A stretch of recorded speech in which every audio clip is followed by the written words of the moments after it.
Hi guys, and welcome to another episode of Fun Previews ...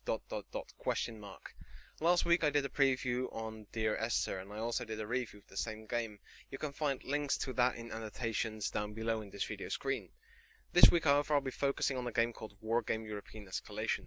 I'll be calling it Wargame from now on, otherwise I'll probably fry my brain and really struggle to actually get the words out of my mouth every single time.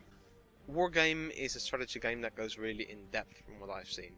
It's not simply a base building game where you rush out some tanks at the start of the game and bum rush your enemy.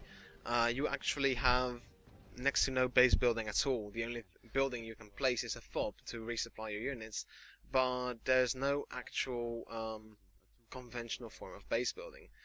Instead, you buy all your units at the start of the game, and that's basically the force you have to do things with until you capture some areas. You can capture areas using command vehicles, and the income you gain from those areas on a regular basis can be used to purchase new vehicles to reinforce your army. Some areas are worth more than others, but some areas at the edge of the map are also quite special in that they have main roads on them. And it's vital to hold at least one of those areas, because if you don't, there's no way for you to reinforce your army since you're cut off. You must also make sure that your army is positioned properly.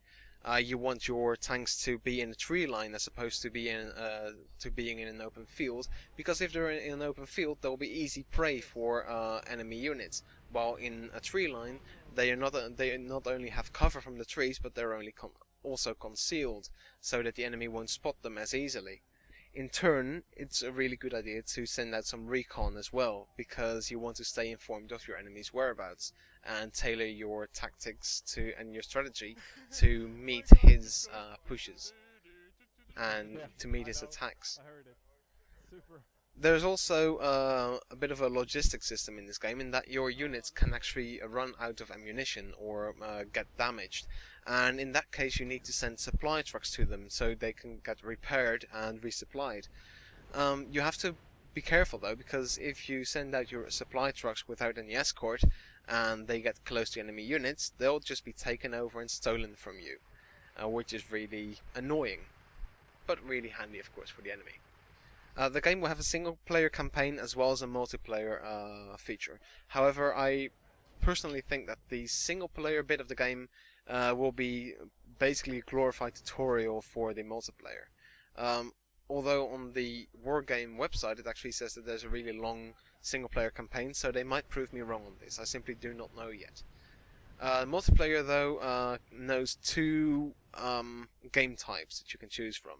There's time and there's destruction. In the time game mode, you have to kill as many enemy units as you can within a given amount of time. Or in the destruction game mode, you need to be the first to destroy a certain amount of points worth of enemy units.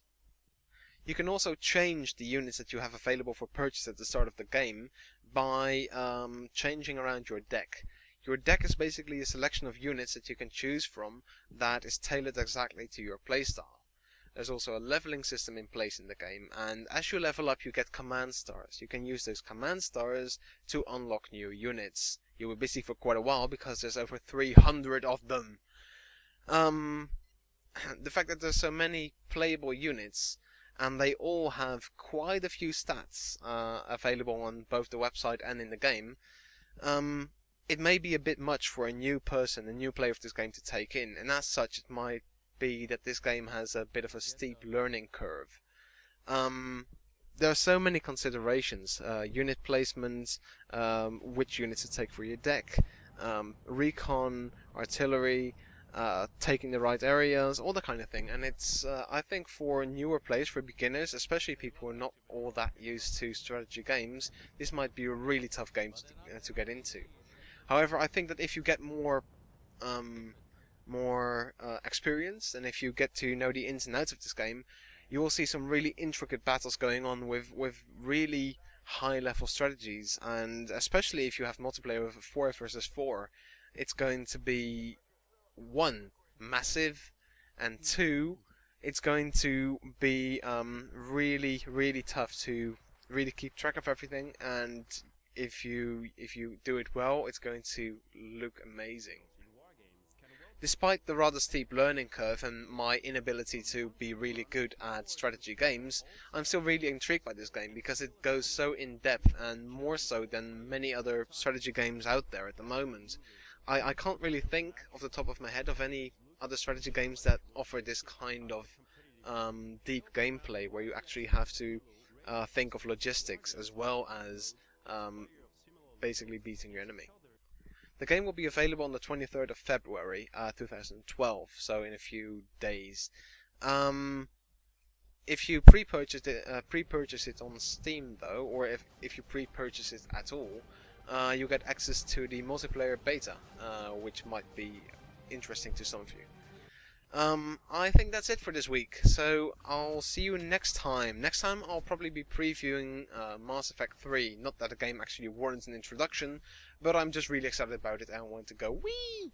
So yeah, until next time then. Cheerio!